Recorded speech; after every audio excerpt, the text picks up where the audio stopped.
గట్కేసర్ మాజీ ఎంపీటీసీ గడ్డం మహేష్ హత్య కేసులో మలుపులు తిరుగుతోంది. హత్య కేసులో సంచలన విషయాలు వెలుగులోకి వస్తున్నాయి. మహేష్ ను హత్య చేసిన అనంతరం అతడి ఫోన్తోనే బంధువులతో వాట్సాప్ చాటింగ్ చేశారు నిందితులు.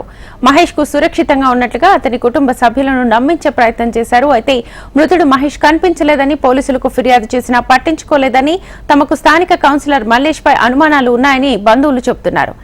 అసలు నిందితులు కాకుండా వేరే వ్యక్తులను నిందితులుగా చిత్రీకరించే ప్రయత్నం జరుగుతోందని ఆరోపించారు. అసలు నిందితులకు కఠిన శిక్ష పడేలా చర్యలు తీసుకోవాలని డిమాండ్ చేస్తున్నారు. మరోవైపు ఎలాంటి ఘర్షణ వాతావరణం నెలకొనకుండా మృతుడు మహేష్ ఇంటితో పాటు నిందితుల నివాసాల దగ్గర పికెటింగ్ ఏర్పాటు చేశారు పోలీసులు. నాకు మా మేనమామ అండి థర్స్డే రోజు మా చెల్లి వాళ్ళకి మెసేజ్ వెడ్నెస్డే నుంచి మెసేజ్ చేస్తున్నారు, కానీ మెసేజ్ వేరే విధంగా వస్తుంది. ఆయన అలా చెయ్యడు. మెసేజ్ చేసినా కాల్ చేయడము అంత మెసేజ్లు చాటింగ్ చేసే రకం కాదు. అందుకనే డౌట్ వచ్చి కనిపించట్లేదు, ఫోన్ ఎత్తట్లేదు, నేను వస్తాను అంటున్నాడు అని చెప్పేసి తీసుకెళ్లి కంప్లైంట్ ఇచ్చాం. థర్స్డే ఇస్తే ఇప్పటి వరకు పోలీస్ ఏం చేసింది? నిన్న రాత్రి వాళ్ళు వచ్చి లొంగిపోయారని చెప్పారు. అది ఎంతవరకు నిజం? వీళ్ళకి ఏనాడు తెలిసింది? వీళ్ళు ఎన్నాడు మాకు చెప్తున్నారు. నిన్న మా వాళ్ళందరూ అక్కడికి వెళ్ళి కూర్చుంటే మీరు ఇక్కడ ఉంటే పనుల బాబమ్మ మీరు వెళ్ళిపోండి అని పంపించేశారు. మొత్తానికి నిన్న రాత్రి వాళ్ళు వచ్చి లొంగిపోతే గానీ వీళ్ళేం చేయలేకపోయారా? బాడీని చూస్తే అసలు మొహం కూడా గుర్తుపట్టి రాకుండా అయిందండి. దీని అంతటికి కారణం కడప మల్లేష్ కౌన్సిలర్.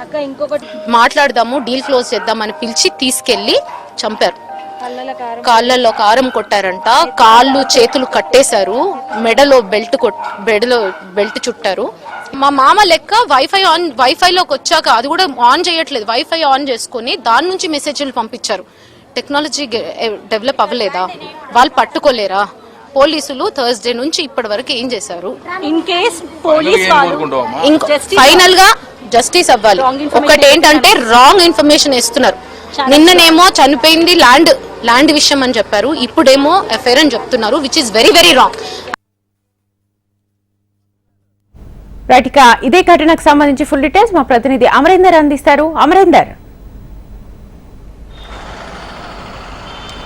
శ్వేత, గట్కేసర్ మాజీ ఎంపీటీసీ గడ్డం మహేష్ హత్య వెనుకాల అసలు విషయాలు బయటకు వస్తున్నటువంటి నేపథ్యం అవుతోంది. సంచలన విషయాలు హెచ్ఎంటీవీ స్క్రీన్ మీద చూడవచ్చు. ఇప్పటికే వాట్సాప్ సంబంధించి అతను మరణించిన తర్వాత అతను ఉన్నాడనే అసత్యాన్ని నిందితులు ప్రచారం చేశారు. ఇప్పటికే వాట్సాప్ లో ఆన్లైన్ లో చూడడంతో బంధువులు అతని వాట్సాప్ గడ్డం మహేష్ సంబంధించిన వాట్సాప్ నెంబర్ ని సంప్రదించే ప్రయత్నం చేశారు. చాలా సార్లు కూడా అతను వాట్సాప్ చాటింగ్ చేయడమే కాకుండా నేను హైదరాబాద్ లోనే ఉన్నాను, పని మీద వెళ్ళాను అంటూ కూడా వారితో మాట్లాడిన సందర్భాలకు సంబంధించి ఆ వాట్సాప్ చాటింగ్ డాటా మొత్తం కూడా హెచ్ఎంటీవీ చెక్కిందని చెప్పుకోవచ్చు. ఇప్పటికే అతనికి సంబంధించిన గడ్డం మహేష్ ఏదైతే రియల్ ఎస్టేట్ సంస్థకు సంబంధించి అతన్ని ఈ నెల 17వ తేదీన అతని ఆఫీస్లోనే వాళ్ళ ప్రత్యర్థులైనటువంటి నిందితులు కర్రలతో కొట్టి చంపారు. ఆ తర్వాత గట్కేసర్లోని నిర్మానుష్య ప్రాంతమైన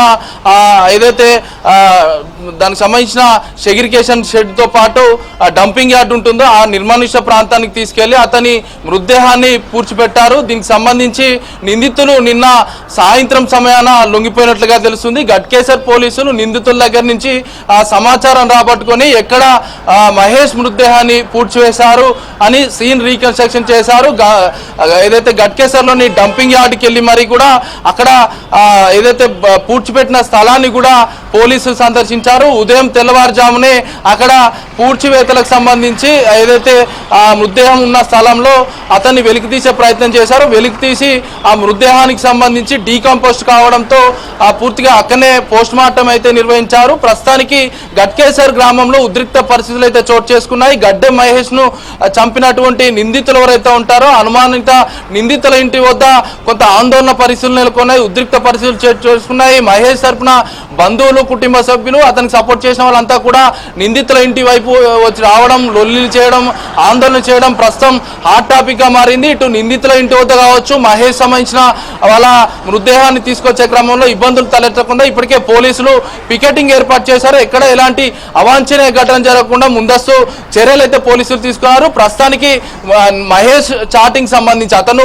మరణించిన తర్వాత నిందితులు సిమ్ కార్డ్ ద్వారా చాటింగ్ చేస్తే అతని లొకేషన్ తెలుస్తుంది కాబట్టి ఆ వైఫై ద్వారా చాట్ చేసినట్టుగా తెలుస్తుంది. బంధువులకు సంబంధించి ఇటు ఎక్కడున్నారు మామయ్య అంటూ వాళ్ళ వరుసకు బంధువులైనటువంటి వాళ్ళ కోడళ్ళు చాట్ చేయడం, ఆ తర్వాత కాల్స్ చేయడం, కాల్స్ చేస్తే లిఫ్ట్ చేయకపోవడం, ఆ వాట్సాప్ నుంచి నిందితులు ఆ స్పీకర్ పనిచేయట్లేదు అందుకే ఫోన్ లిఫ్ట్ చేయాలంటూ బుకాయిస్తూ మాట్లాడడం, ఇలా చాలా వాట్సాప్ సీన్ అనేది జరిగినటువంటి నేపథ్యం ఉంది. దీనికి సంబంధించి ఆ కుటుంబీకులు కావచ్చు, బంధువులు కావచ్చు, రాజకీయ కుట్రల నేపథ్యంలో, కక్షల నేపథ్యంలోనే ఏదైతే ఎంపీటీసీని, మాజీ ఎంపీటీసీని చంపారంటూ కూడా ఇప్పటికే వాళ్ళు ఆరోపిస్తున్నారు. దీనిపైన ఏదైతే నిశ్చితంగా దీనికి సంబంధించి విచారణ చేయాలి, దీని వెనుక రాజకీయ నాయకుల హస్తం ఉందంటూ కూడా వాళ్ళు ఆరోపిస్తున్నారు. మొత్తానికి చూసుకుంటే అక్కడ ఉద్రిక్త పరిస్థితులు అయితే ఉన్నాయి. అయితే వాట్సాప్ చాటింగ్ సంబంధించిన డాటా బయటికి వచ్చిన నేపథ్యంలో ప్రస్తుతానికైతే దానికి సంబంధించి మరి ఏ విధంగా ఎంక్వైరీ చేస్తుందో పోలీస్ శాఖ వేచి చూడాల్సిన పరిస్థితి అయితే ఉంది.